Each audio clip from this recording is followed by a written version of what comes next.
Hey, good evening, Indiana. Welcome to this special presentation here from Progressive Indiana Network. My name is Scott Aaron Rogers, host of the Who's Left podcast, and I am with Jackson Franklin tonight. Jackson is running for Congress in Indiana's 5th Congressional District, and he's going to take your questions here live tonight. So get those in. We are on YouTube. We look like we are having a problem with our Facebook stream. So we are going to go ahead and try and fire up another one that may move the actual URL around for you. So if that's the case, I apologize. It should be still streaming on the Who's Left Facebook page. So if you have a specific link to a Facebook event, I hope it's going there. This happened to me the other night. It is a Facebook issue, but you can ask questions on YouTube. You can ask questions on Facebook Live. We are live on progressiveindiana.net. The chat is open there as well. So we hope to see you and get your questions. We are also on Instagram Live tonight, if that is your streaming platform of choice. Given that a shot this evening. Anyway, listen, enough of me. People didn't come here to see me. They came here to talk to you, Jackson. Why don't you introduce yourself to the good folks out there? Well, first off, Scott, thank you so much for having me yet again. And also, thank you guys for listening and tuning in. I'm Jackson Franklin. I'm a combat medic in the Indiana Army National Guard. I'm a paramedic. I've worked on the ambulance. And yes, I'm running to replace the fascist Victoria Sparks. I've been called younger, angrier Bernie Sanders of Indiana, grassroots progressive campaign, fighting for things like Medicare for all, getting money out of politics, abolish ICE, and many of the progressive platforms and policies that you'd expect at the moment of fighting back against fascism. In the fight for democracy and fascism, we're not meeting them halfway. We are fighting for democracy unapologetically, and that's why I'm excited about this race. We're very optimistic. We have a revolutionary optimism and love going out throughout this campaign, so we are quite hopeful going forward. And again, asking for questions out there on YouTube, on Facebook Live, on progressiveindiana.net, wherever you're at. Get those in, queue them up, and hopefully we can get to everybody on that's in the chat tonight. But if not, thank you anyway. We really appreciate you being here with us and viewing us tonight. I understand, Jackson, while we're still waiting for folks to get in and get settled, that you had an in-person town hall in Kokomo today, and it was a great time. Do you want to talk about that a little bit? Maybe talk about what was the best question you got today? Right. So at this point, we've almost had a town hall in almost twice in all 6 counties of the district. Keep in mind, Victoria Sparks has only had 2, and that was last year. So we're almost at 12. Actually, we're at more than 12, but we're almost at at least 2 in all 6 counties. So today we were in Kokomo. Great town hall. We had about, I want to say, like 20-ish people or so. And then great questions asking about, healthcare, immigration, ICE, money in politics, all the things you'd expect out of a good progressive crowd, strong Democrats and UAW workers, former Army vets or, current Army vets. And nurses that got laid off during their time, thanks to the Trump administration that's cutting, and these consolidation of these large private companies, these hospitals that are huge conglomerates that are shutting down these rural hospitals. But one of the questions that I was asked today is, how can we win in Indiana? They said, hey, we live in somewhat of a red state. What's your plan as someone who's running as a progressive? How do we win over these voters? And my response is and was, we do not live in a red state. We live in a gray state. If did not vote was a candidate, they would have won all across the ballot. last time around. Indiana ranks 50th out of voter turnout. So we got to ask ourselves, why are people not voting for Democrats? We know the Republicans are going to shoot you in the face. So why is it that people don't think about it? Why do people not want to vote for Democrats? It reminds me of a quote by Reverend Al Sharpton when he ran for president back in 2004. He said, there are people, there are, forces in the Democratic Party that move further and further to the right every election year in the pursuit of a winning strategy, all in the hopes and with the presumption that progressive forces and people of color will voluntarily turn into invisible people. I've spent this campaign, as well as many of our campaign staff, we've been talking to those so-called invisible people, people who don't see themselves in their Democratic politicians or Republican politicians, people who don't see themselves in the party, and they don't see themselves in the legislation that gets passed by our Congress. People feel like they don't have a home. We're politically homeless because when we have a far right-wing party, and then the opposition is a right-wing party. And both of them are owned by corporate donors. Now, this campaign, the way we're going to win is we're uniquely set up to be like, hey, we are a grassroots campaign. We're not owned by Wall Street. We're not owned by big pharma, big health insurance, whatever, you name it. We are fighting for the working class people. We should be fighting for the working class, not the donor class. I want to get rid of the Epstein class, the parasitic elite that is leeching onto our working class and like stealing money out of our wallets. So we have the worst wealth inequality in the history of this country. And what I think Donald Trump and the Republicans did so well, and why they won the last election as well as 2016, is he said, "You are hurting. I am listening to you. But the cause of your pain is the trans people. It's the immigrants." Now this is the part where it splits, right? Like he says all these dangerous minority groups, right? Cause your pain. What we Democrats got to do, the way we're going to start winning, other opposite of what we did last election. We were like, oh, inflation, what are you talking about? This is the greatest economy ever, which may be true. Like there was a lot of good domestic policy, but we're going to win when we say, you know what? You are hurting. I am listening to you, but it's not whatever they want to say, that the scapegoat minority group. It's not trans people. It's not women. It's not immigrants. There is a dangerous minority in this country, but it's not the one that Donald Trump tells you about. It's the top 1%. It's the billionaire oligarchs that break down our unions, that send your jobs overseas, and the ones that lobby our politicians to make a tax code that works for them and nobody else. That's when Democrats are going to win. That's why I believe we're going to pull in non-voters to flip this election. And I think people are tired of politics as usual when it comes, especially in Indiana. Like, we've been under Republican control for more than 20 years now, my entire adult life. So obviously, unless I missed the bus for the huge grassroots movement in Indiana, we have been doing the same old tired playbook time and time again. And it's Einstein's definition of insanity. If you keep doing the same thing over and over again, expecting different results, that's insane. So how about we mix things up, fight for the working class and not the donor class? I can say things like, I support Medicare for all. That's because, unlike Victoria Sparks and some of my opposition, I'm not taking money from big health insurance. I can just listen to the people at my town halls and all across, I have eyes, I have ears, I can see what's morally right, and I can listen to people, and I could, say the popular ideas that we're all thinking, right? So, all right. Thank you, Jackson. It really, I appreciate what you're doing out there. Listen, for fear of coming off as like partial in this, and we are trying to provide just a platform for everybody.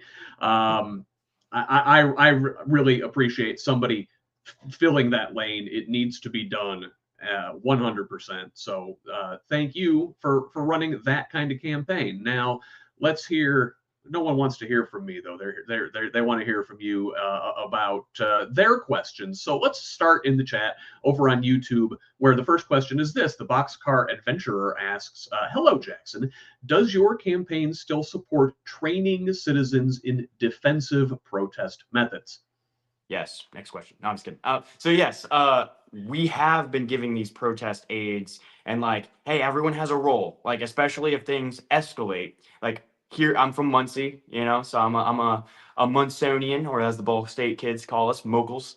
And we've been giving training to the both the Muncie community and the university students.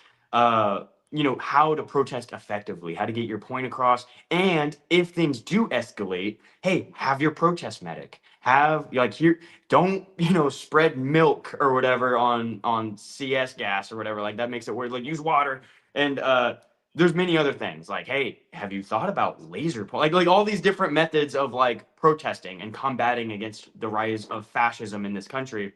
So yes, short answer, yes, we are still doing that. Now we have like passed it off to more other groups because we're focusing on larger things, but we also share their information like they do, and we want to spread that out across the district and across the state so people can be informed on like basic tactics. Like if you're a marching protest and you notice a barricade in front of you, be unpredictable. Like like it's really hard to like, hey, just have like change path, easy. All right. Get the point across. You don't have to just like stop your movement, redirect, make them, not sure of your entire movements. But yes, we are doing that. Yeah, thank you. And I'm just going to interject here. Like things like No Kings, we have another No Kings protest coming up here March 28th, right?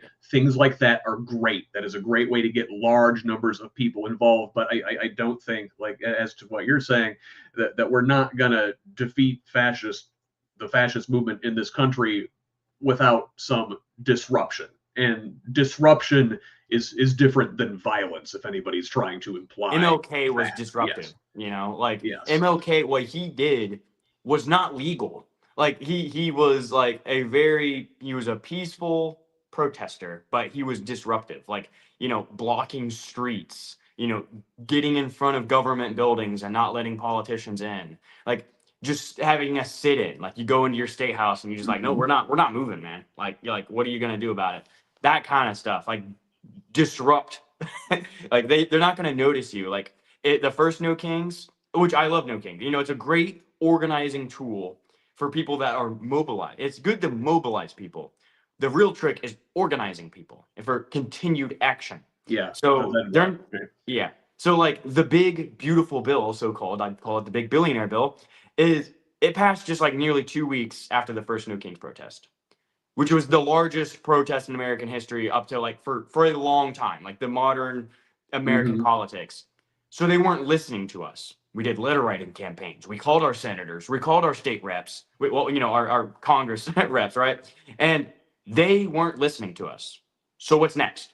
Like it doesn't end there. Like there's more continued action and more work to be done. So thank you, Jackson. Now on YouTube, this is more of a process. We're talking about people in the streets now. Well, let's talk about actually getting to Congress and using the tools of power. On YouTube, MX The Light says, when, not if, Dems take control of Congress and the White House, would you like to see statehood granted to Washington, D.C. and Puerto Rico? 100%. Absolutely. I think, well, actually, I would think we'd have a vote on it, like a referendum. Because, like, if Puerto Rico, like, I do not believe in colonialism. I do not believe in imperialism. If Puerto Rico chooses statehood, let them be a state. If they want to be independent, like, I don't care. Like, I wish the best for them. Let's be partners, to make a cohesive partnership. But like, yeah, and obviously the Republicans, they're racist. They don't want 2 Hispanic senators from Puerto Rico, and in DC. So like, if they got statehood, think about the Senate. But like, the Senate is just so rigged already because it's like not population. Like, you can control a majority of the Senate with just 16% of the population of America. Yes, that's a majority. So like you got like Wyoming, Alaska, Idaho, Montana, like all these like tiny states that have -3 people in them, and then you can stack them up. You stack them up with like New York, Pennsylvania, Michigan, California, and it's like, yeah, the House of Representatives. Yeah, so yeah, 100%. I think that we should not have like territories anymore. I think they should either be a state. I mean, if they vote and like actually we all came together in a free and fair election, we like the current system now. Okay, weird choice, but you do you, bro. Like, you know, Yes, I yes. don't think that they're gonna do that. I think they've been calling for statehood, and you look at the polls, they've been calling for. There's actually a strong independence movement there, so have a debate and talk about that. So I would have a referendum. So 100%. All right, excellent. Here's another one from the Boxcar Adventurer on YouTube. And they say, what efforts can we take to walk back or undo the steps taken to implement data centers in our communities, protecting our natural resources with an economic focus on Hoosiers having real jobs? So I am against data centers, hot take, but I think we need to halt all further construction of data centers, especially in the state of Indiana, until, well, we need to have a, like, what are these data centers actually doing? They're literally trading your online data to all like these different, like they're selling it out, and they're destroying the environment along the way. So I think we need to completely halt the construction of any further data center until we can have a renewable process to do that, and an online safety bill of rights, basically. So like what the EU has, they have protection, like online protections. Like they're not selling your information without your permission. And all it's like the EU, like they have a whole bill of rights. Companies cannot do that. We should build on top of that in America. We don't have anything like that in America. They are just freely trade. Like they don't even have to ask. Barely. Like they like, hey, you accept cookies on this site? Boom, and then we trade it out to freaking Raytheon, Boeing, Lockheed Martin, Palantir, like all the boogeymen. And then so yes, we need to make sure we do that. As far as jobs, hey, I'm a big fan of the Green New Deal. So these data centers are destroying the environment. Every like one chat GPT prompt or whatever, dump out 7 water bottles is somewhere I've seen. But we need to have renewable energy jobs, have Green New Deal all across this country. Think about the New Deal under FDR back in the 30s and 40s. We could employ like hundreds of thousands of young people building these big solar farms, wind farms, hydro, nuclear, like all these things come together. America should be leading the front in this industry, but no, we're outsourcing it to places like China and Canada and the EU, because what, the fossil fuel industry has like dominated our lot, like the lobby industry has dominated our politics. It doesn't have to be that way forever. So we need to move to a more renewable society. We can completely transform our energy system and save the planet along the way and get jobs. So thank you. Here's one. This is from Civic Impact Network, IN, and I think this might be a subtle dig at one of your primary opponents. It says, are you from District 5? Yes, next question. Yes, I live in Muncie. I've lived in Muncie my whole adult life. Yeah, I love the city. We got a lot of work to do. I love the district, and yes, there's actually it's more than just one actually that do not live in the district. Like there's one where they're from Fort Wayne, and there's one that is like in Andre Carson's district. But Yeah. Jackson, real quick, I don't know what happened. This happened to me during my live show this morning, but your mic just got crackly, so you might want to unplug it and plug it back in or something real quick while I filibuster for just a little bit. Is it just me? yeah, I hear it from you. Wait. I don't know. Maybe can the people in the chat, some of whom are good friends, tell us, how does Jackson sound? How do I sound? I think I think Jackson just got super crackly. I think it's both of us. I think it's a system because I hear it from you. Oh, okay. Well, we may be having some technical difficulties. Jessica Boucher on Facebook says it's Jackson. How about now? I don't plug my mic. Yeah, no, that's not great at all. That's even worse.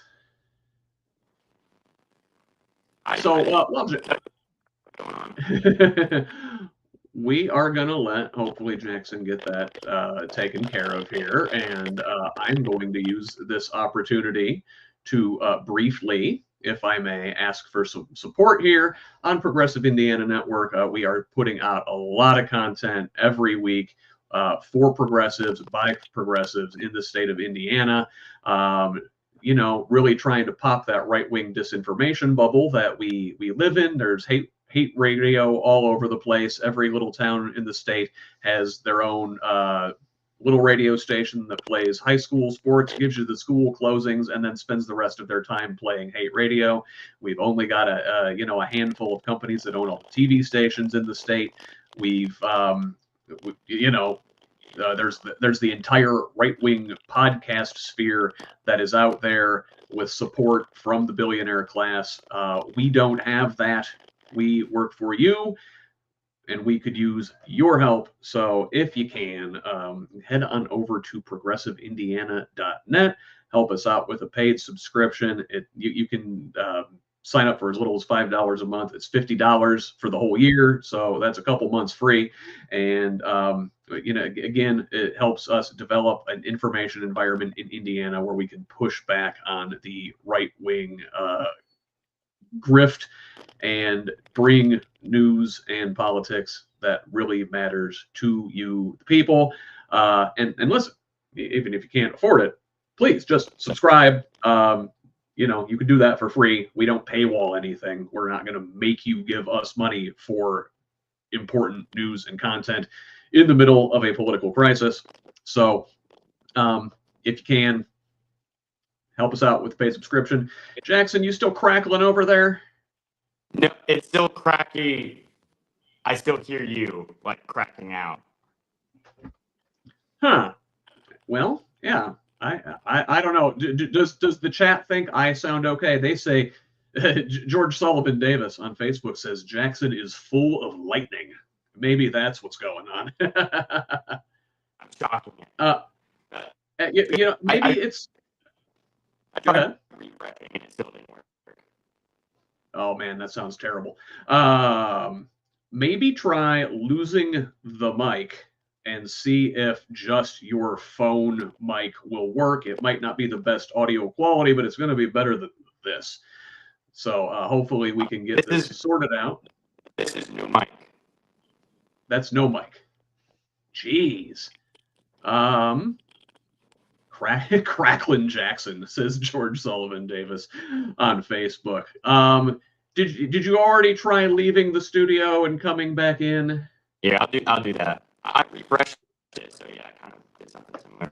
But that sounds bad. And again, I want to check with the folks there on YouTube and Facebook Live there on Progressive Indiana Net. Do I sound okay? Tell me in the chat if I sound all right. Am I taking crazy pills? Am I wrong here?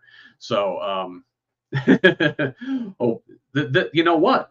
This is the establishment.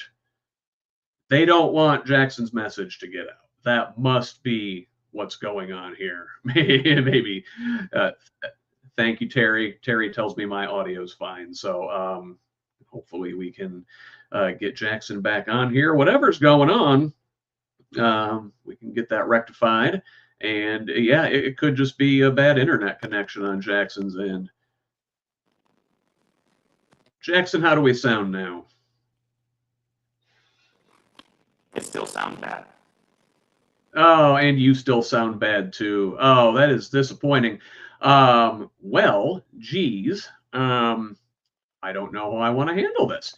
I will try and filibuster a little longer here, maybe get us to the 30-minute mark, see if we can't get this fixed by then. Are you, oh,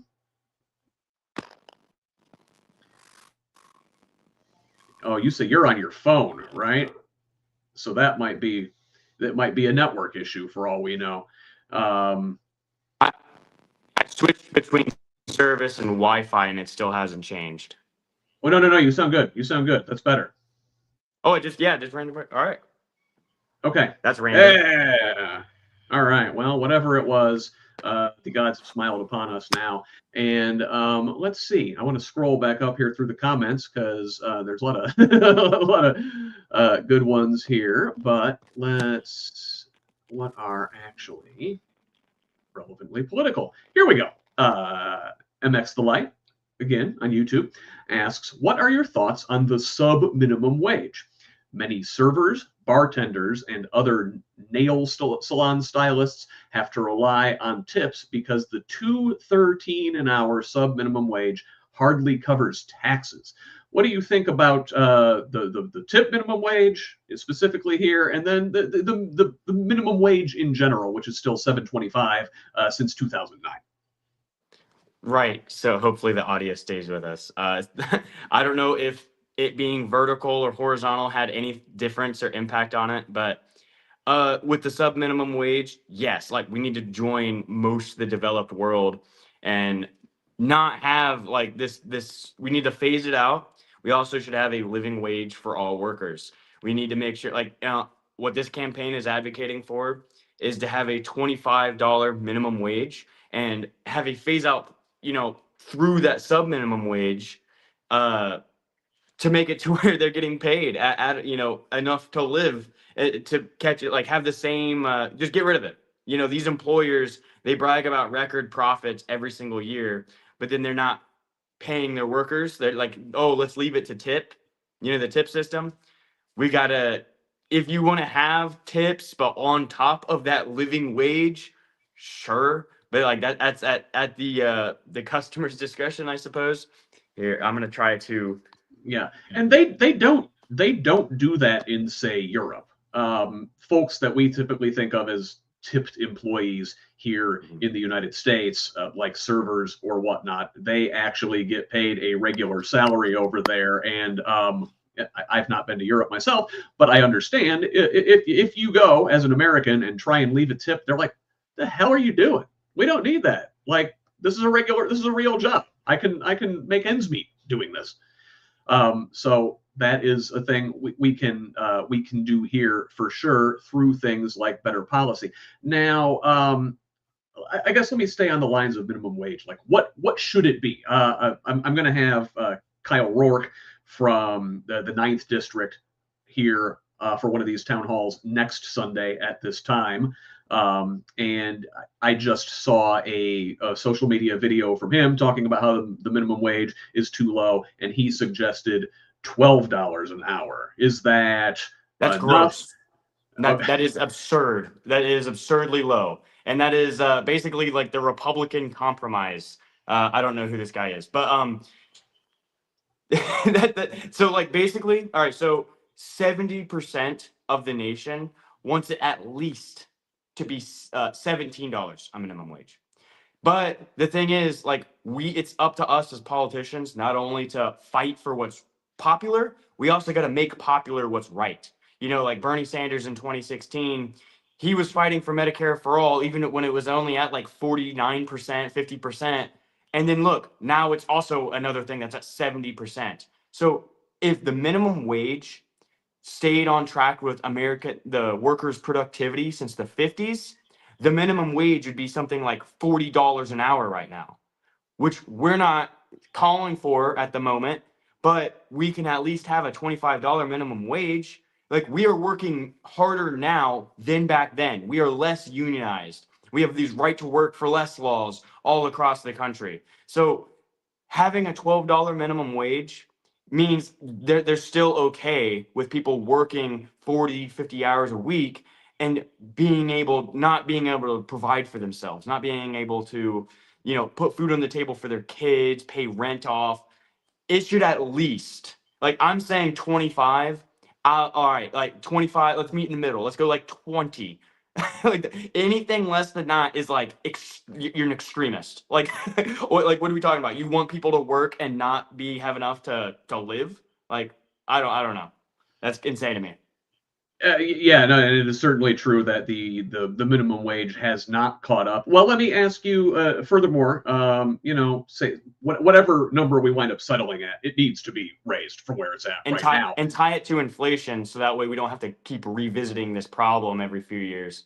And that is what I was going to ask. So here's kind of a fun one. Now she says this isn't a question, but I'm gonna use it to ask a question. So Liliana Young, who is a candidate for state house down here in the Bloomington area, says, "Would Jackson agree to an ice bag punching contest?" I believe this is in reference to a social media video you made a few weeks ago where you were punching a bag of ice, obviously in reference to these raids that are going on in Minnesota. Now, Tom Homan says they're pulling out of Minnesota, and hell, some of them are coming here and setting up shop They're in setting up in Carmel, our in district, your district. in So Carmel. let me get your thoughts on that. So yes, all right. So on that video, I am so glad we did it on take one because that was like a half. I'm not gonna lie. All right, it was kind of like a flimsy punch. Like, all right, I'm just gonna punch it a couple times. I'm turning to the camera. So grateful that like we nailed it on take one because it was like the very first punch just ripped that bag in half. I was like, oh my gosh, I did not expect that. So I was like in my whole head that whole time. I was like, I cannot mess this up. I cannot mess it up. Say the bit. Say the bit. So for to answer your question, oh yeah, that would be so. Let's do a fundraiser to like have legal, like lawyers, immigration lawyers. Let's make a fundraiser. Like, hey, $20 or 30, $50 to get in. You punt who can, I don't know, something like that. But on top of ICE, yes, we should not. Oh, let's reform the Gestapo. We need to defund these mass federal agents that are lynching and terrorizing our people on the street.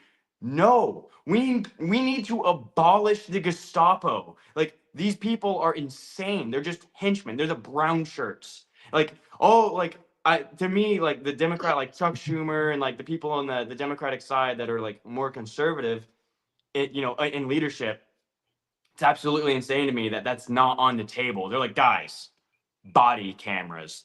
Yeah, in an age where they are recording themselves while they shoot you, I know what'll fix it. Let's have a body camera they can turn off. Yeah, thanks. Yeah, of course, Jackson. The Gestapo needs to be producing these snuff films that we have to all keep watching from every angle imaginable. Like you said, I think you can't train that out of organization like that, which essentially is acting as secret police. Now, listen, let me ask this. Along these lines, we talked about this morning on Who's Left This Week, every Sunday, 10:30, Progressive Indiana Network. We had a segment where we discussed ICE, and one of the articles we discussed was an NBC News poll from this past week. It said something like 29% of the population supports abolishing ICE, 29% of the population supports keeping them in their current form, and 43% supports reform. I guess, what does that mean if we can't abolish ICE? Once you're in Congress, the votes aren't there. Yeah. What is a reasonable compromise? What is something we can get over the finish line? Yeah. So our current ICE budget. Oh, I've seen other polls where it's over 54% of the nation wants to like limit like the way it depends on how you ask it is like you get completely different answers. Like want it to be severely capped or brought down from where it is. But our current reform is a very broad term. It could mean all sorts of things. Yeah. So our current ICE budget is $85 billion. So that is more than the entire Russian army, which would place it around 6th or 7th place on the military scale. Like all the world's militaries, it's a rank between like 6 and 7, right? So what we need to do, and like that's turning inwards to us. And what do you want to do with that money? So like if we cut and just the 2024 or early 2025 budget, I don't even think it cracked $1 billion. I think it was like on that cusp. So they way jacked it up, way too much. And basically, the compromise position is just to get hey, abolish or fund it more. Let's meet in the middle. Let's well, I don't want to meet in the middle, but if the votes are not there, like it depends on how much we win Congress by, is what I keep, if we win by a lot, oh yeah, we're not listening to the fascist. But if we just win by a little bit, all right, we can go to the 2024 budget and also have all these rules and like due process, because there's more than 1,200. Actually, it's way higher now, but I remember last month there was a number where 1,200 ICE detainees went missing. These were like without due process. Like they got apprehended. Some of them are literally American citizens. And then DHS just gone. Like we don't know where these people are. One of them was found in a hospital paralyzed. He wasn't paralyzed before. They tortured him. They tortured this guy. I don't remember his name. I had a video about it like a month ago. But yeah, like they're finding that they're like Kilmar Abrego Garcia was literally wanted by the El Salvadorian government, and they sent him to CCOT prison, a literal torture facility. So, Yeah. and they're still doing it. They're doing it all across this nation. They just had I believe it was Arizona. Please fact check me. There was a 1-year-old girl who had a temperature of 104, which is Oh my quite like God. that's Yeah. deathly for a 1-year-old. And the father was begging the ICE agents, please take her to let's go to the hospital together. I'm her dad. Minors have to have their parents for consent medically, right? Right. So the ICE agents were like, no, you're staying here in this ICE detainee facility, which looks like Dachau, literally. It's like structured the exact same. And these 2 grown adult men, ICE agents, masked, brought this little girl to a hospital. They were like, oh, she needs to take these antibiotics like pronto. Like she's like on the cusp of death. They get back to the ICE facility.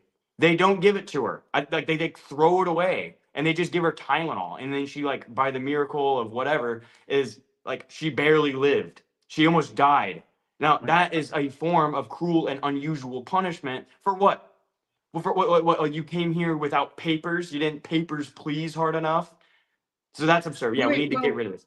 Yeah. Well, okay. So let me ask Jackson. This is something folks talk about. And you mentioned it. A lot of these agents, they have committed crimes. A lot of the Trump administration have committed crimes. If Democrats take back Congress, what are we to do with these folks? I mean, I remember in 2009, after Obama took office, we were talking about what to do with the war criminals who lied us into Iraq.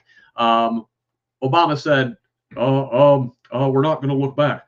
And the people who did those things never were held accountable. And I think you could trace a straight line from that to the Trump administration getting off for the crimes they committed in the first term and January 6th. Draw the line to now. They're operating with impunity. What do we do? We need to have second Nuremberg trials in this country. The first ones, back after we tried the Nazis, after the Holocaust, and after World War II, massively failed.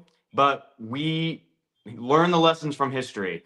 Like, overwhelmingly, most Nazis got away with the Holocaust. That's just an objective fact. We got to make sure in the age of the information age, where everyone has a cell phone and we have the most advanced technology in human history, of course, we can track down these people. We got to make sure that justice is upheld for the martyrs of this Gestapo agency. For Renee Good, for Alex Preddy, for Liam Ramos. So we got to make sure that we uphold the rule of law, and we got to impeach all of these criminals for more ways than just immigration, but like the insurrection. They literally tried to overthrow a democratic election throughout the country. The fact that I don't believe in the death penalty. But I would never do that. I would absolutely, because it kills innocent people. But we did hang Nazis. George Washington shot traitors. I don't think that should be there. But on the same instance, am I emotionally understanding the people that are there? Perhaps. So I do think that hey, I don't even believe in I think we should have rehabilitation centers. Not we should get rid of the for-profit prisons and just have what Finland has. It's hey, if you're not ready for society, then you stay here maybe even up to life. I think if you try to overthrow democracy and you literally want to do ethnic cleansing, I don't know how we're going to rehabilitate you. I think you need to stay in the prison cell for the rest of your life, you know? And well, listen, the Constitution calls for the death penalty for treason. I think that's the only time a specific punishment is mentioned for a specific crime. There's only one way we stopped Hitler. We had to literally, we didn't ask him. We didn't like, oh, well, like the Nazis have to wear the body cam. There has to be a combat photographer next to all the Einsatzgruppen. We got, like, no, we hung them. Like, obviously not enough. So, like, I'm not calling for that, but at the same time, like, we have to like throw them in prison and throw away the key. Like with due process, like we are better than them. We are going to have due process, court of law, but there are thousands of like literal Nazis that like want to like they don't want democracy. They don't want this liberal constitutional republic that the idea of America is. They literally want to turn it into the American empire, the technic of America. That's why they're invading. We did that military action against Venezuela. They want Greenland. They want Canada. They're looking at. I'm not joking. They're looking at drone striking Mexico for the drug cartels. They're expanding the global war on terror, mixing it with the drug war. There's no such thing as a narco terrorist. That doesn't even make sense. You know who is a terrorist? Benjamin Netanyahu, and he's been here like 6 times since Trump's been president, and we haven't arrested that guy yet. So like, yeah, what? and some They're such folks on our hypocrites. side are happy to pal around with him and be seen taking pictures and yucking it up. It's Yeah. extremely, extremely disappointing. So here's another one I wanted to ask. Where'd it go? I lost it. Okay, so listen, one of the things that, say, FDR knew is that if you wanted to fight fascism, you had to take care of people's material conditions. The fascism often comes from anger against a system that is not working for the regular people. You have to give them something productive to do. And you mentioned the Green New Deal earlier, but I think a lot of folks don't know necessarily what all that entails. And MX Light on YouTube asks, can you explain some of the specifics of the Green New Deal? I'm curious if the numbers need to be updated. Right. So I don't have it in front. It's basically like, what can we do? It's yet again, how much do we win by is kind of the numbers we're talking about. Like the Green New Deal is like, as much as Fox News wants to slam it as like socialist utopia, it is literally just like the starting level that the EU basically has already done. It's like, hey, let's have a carbon tax. Let's have like somewhat of a jobs incentive program to have like bring manufacturing to develop these new technologies. It is very low. It's very like that is the building block of this, like what we need to do as a species, as a country. It's nothing crazy. Now I don't have like exact numbers, but like we can bring in a lot of jobs. That's all I'm saying. Like, and we also need to, there's so many levels on it because like a lot of these factories nowadays are automated. So we also that this ties in why we need universal basic income and strong unions. So there's so many levels to that, but yeah, generally look up the AOC's Green New Deal. It got voted down, and it was such a basic starter plate. Like that is level 1. We should build on top of that. There's so much more to do outside of carbon taxing and small little grants and subsidies for industry on these sectors.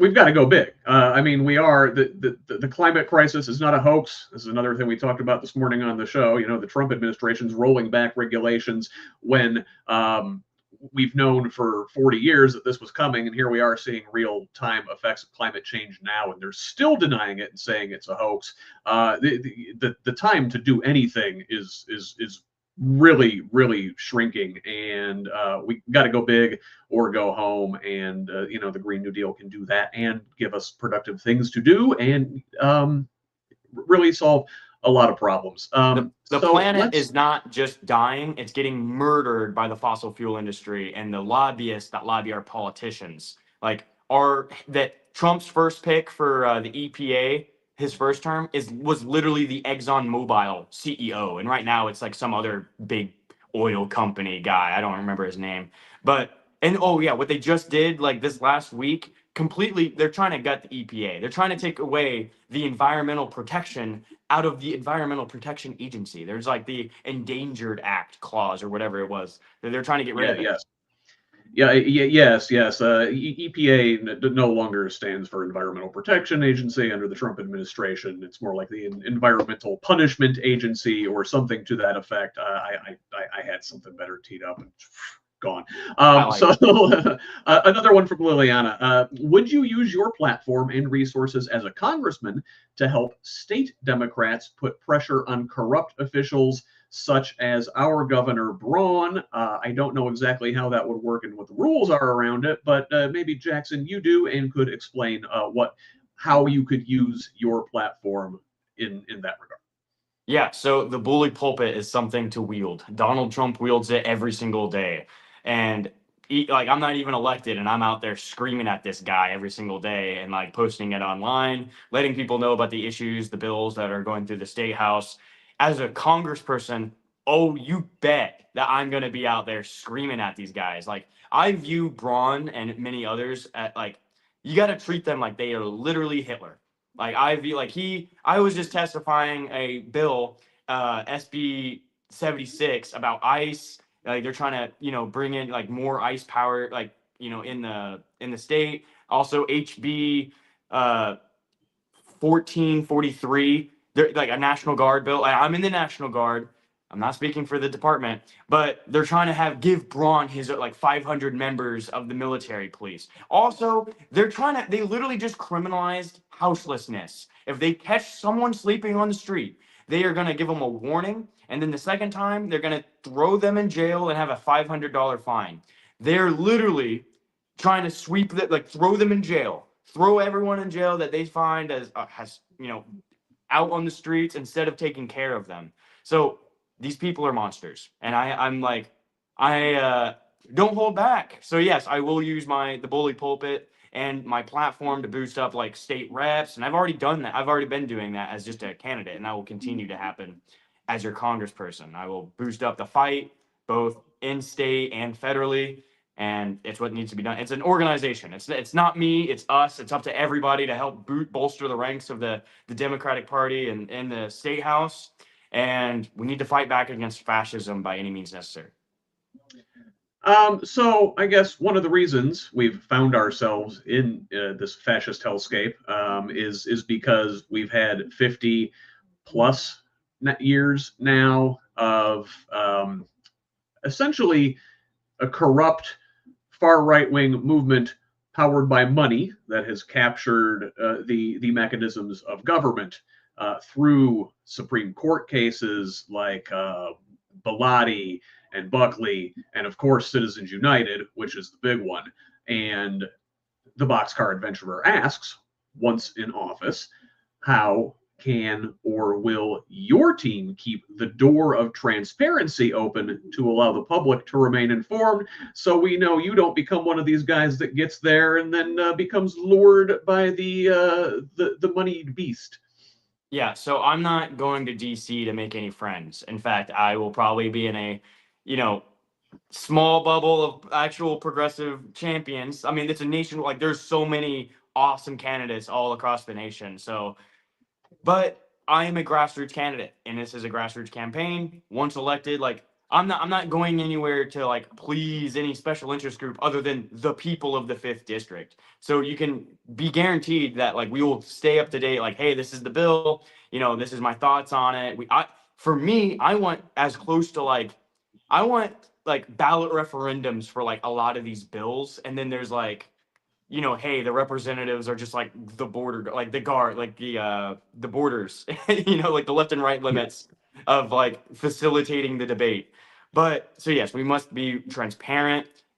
Being a grassroots candidate means that we will always, like by its nature, be like a servant of the people and not any special interest groups. Because if I say something crazy unpopular, you won't see Jackson Franklin's definitely not getting elected. Look at the way he just like this crazy guy. So I have a duty to serve the people. If I have a vote that most people don't like, all right, don't donate to me. But if I vote some way you do like and you see some the crazy opposition, please donate to me, because that's what democracy needs, is like people who are not bought by the Epstein class. We need people who are serving the working class. So, Jackson, we talked a little bit ago about ICE and the militarized federal police and how they're problematic, to say the least. Well, that extends down to your local law enforcement as well. And as such, MX The Light on YouTube asks, what policies would you fight for in regards to police reform? For the record, I've been stopped and frisked for vaguely matching the description and had police come to my home for a welfare check.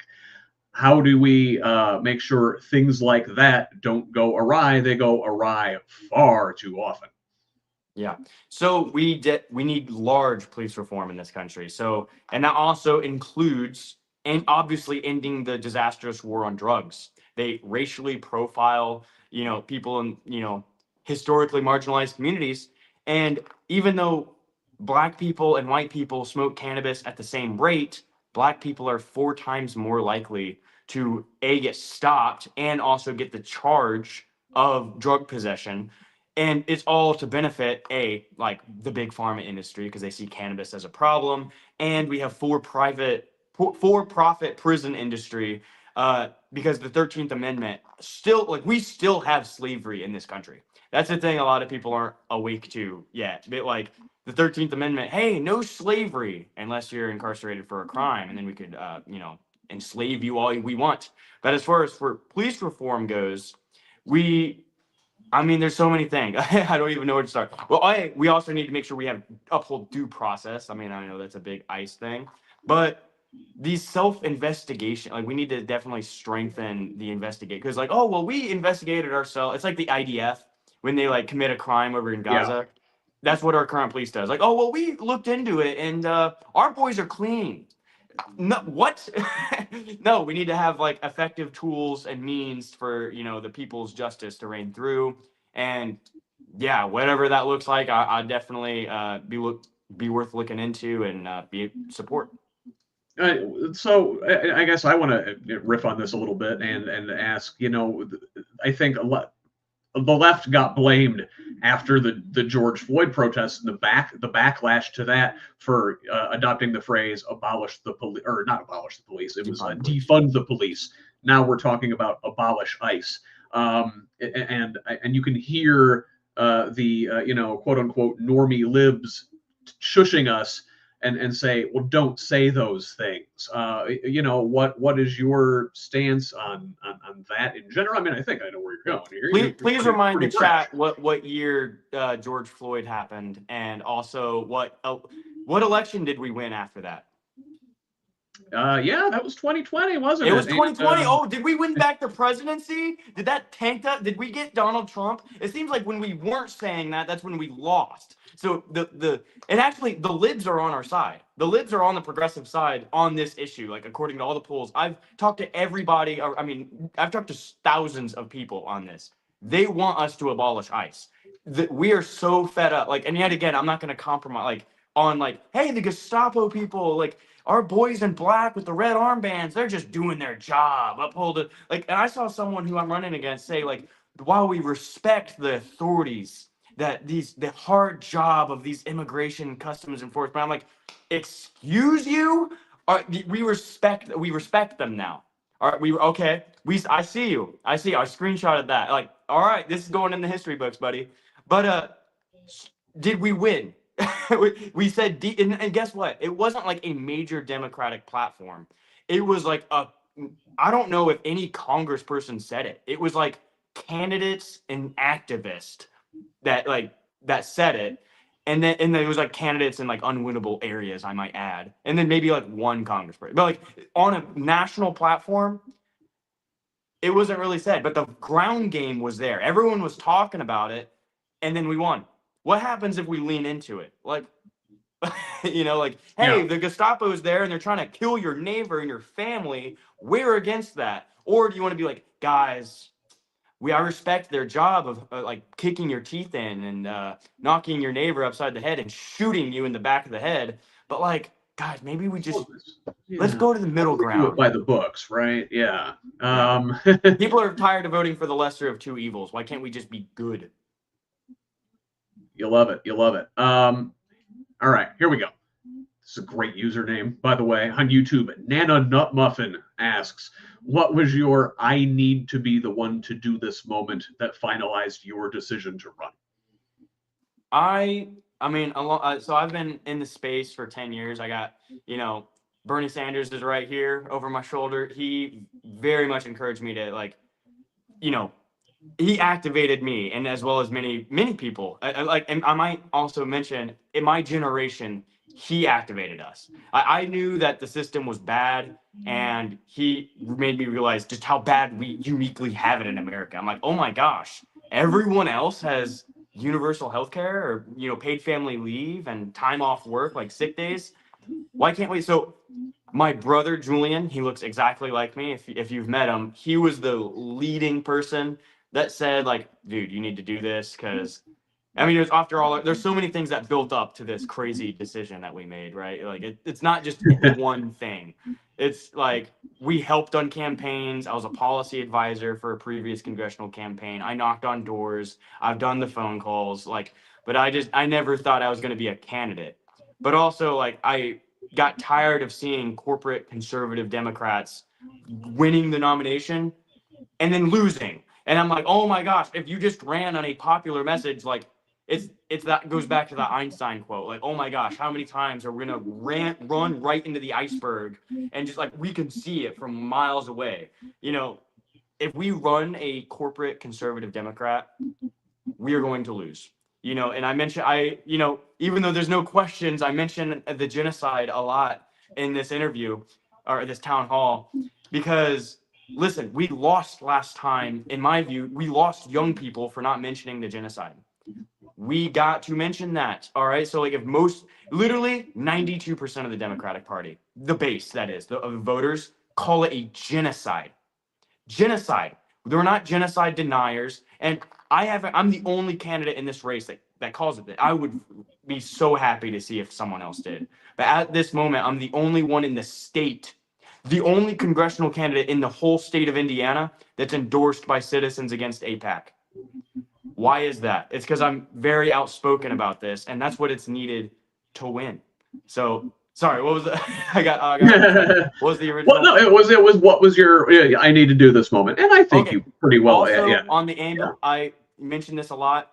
So something that happened years ago is, I transferred people. I'm a paramedic back then. I was an EMT. Transferred people from the hospital back to their homes to die because they didn't have any health insurance. So, and those were veterans, people who already like risked their lives for this country. But it happens to every people from all different backgrounds, except if you're rich. Funny how that works. And I know that 120,000 Americans die every year due to lack of health care. It's not rich and poor equally. It's poor. It's us working people. So I've seen that, like, tell you, about an experience that radicalizes you against the system. It's watching your heroes die for a system that only benefits the parasitic, pedophilic elite and kills us working people. So there was a lot of things that got me to run. I saw trash, absolute monstrous candidates, pro-genocide candidates win our nomination. And I got tired of losing. I'm tired of meeting Republicanism with diet Republicans. We're going to win as Democrats when we fight like Democrats are supposed to, and we lead with our democratic values and stand up for the working class and not the Epstein class, these billionaire donors that buy both sides of the aisle. And mind you, like, if there are people in this race that are bought by like Duke Energy, by big healthcare, by realtors groups, by gambling lobbyist groups, and if we don't win the primary, I have very little hope we're going to win the general. You can't throw stones in a glass house. How can we call out Victoria Spartz for taking AIPAC money and supporting genocide if the candidate who supports genocide and maybe takes AIPAC money, who I'm waiting for the answer on that one, if they win, like, boom, you just lost the sharpest tool in your shed. So we have to have fighters, champions for the people's policy, and not servants to the billionaire oligarchs that are ruining this country. So that's why I'm running. Very good. And listen, well timed. I think you did a fantastic job there. By my count, we have a little less now than 1 minute left. So I'm going to use that time to thank you, Jackson, for being here with us tonight, for taking questions from the people in the comment section, and thanks to all of you out there who have been watching, who have been asking very thoughtful questions. We appreciate that. I love it when we have these town halls because I don't have to do as much work. You guys ask the questions. I love it. I just get to yak and push buttons. It's a good time. And I'd like to thank all of you for participating tonight. Again, thanks, Jackson, for being here one last time. Could use a subscription over at progressiveindiana.net. Help us out there. Oh, Jackson, so while we're asking people for money, where can folks find out more about your campaign? Please go to jacksonfranklinforcongress.com to donate to this grassroots campaign. Sign up to volunteer. We're going to win with people power. They have corporate power. It's artificial. It's fake. They're supported by the establishment. We're going to win when we lead a grassroots movement that represents that. We're going to create a system that represents all people and not just that top 1%. So please go to jacksonfranklinforcongress.com. Please donate if you're able to. In politics, we say there's 3 T's: time, talent, and treasure. If you have the time, knock doors, talk to your friends, make phone calls. If you have a talent that you think is applicable to the campaign, you know it more than I can. So please reach out, go to our email at info@jacksonfranklinforcongress.com. And if you have the treasure, please donate. We're not going to raise $100,000 within 10 days of announcing because we're not sellouts to the corporations that are ruining our politics. We serve the people. So can help us help you and join this movement. And together we will create a government of, by, and for the people and create a system that places people over profits. Thank you. Very good. Thank you very much. And again, thanks everybody for being here with us. Couldn't do it without you. Thanks again. Everybody have a great night. Thank you. Peace. Take care.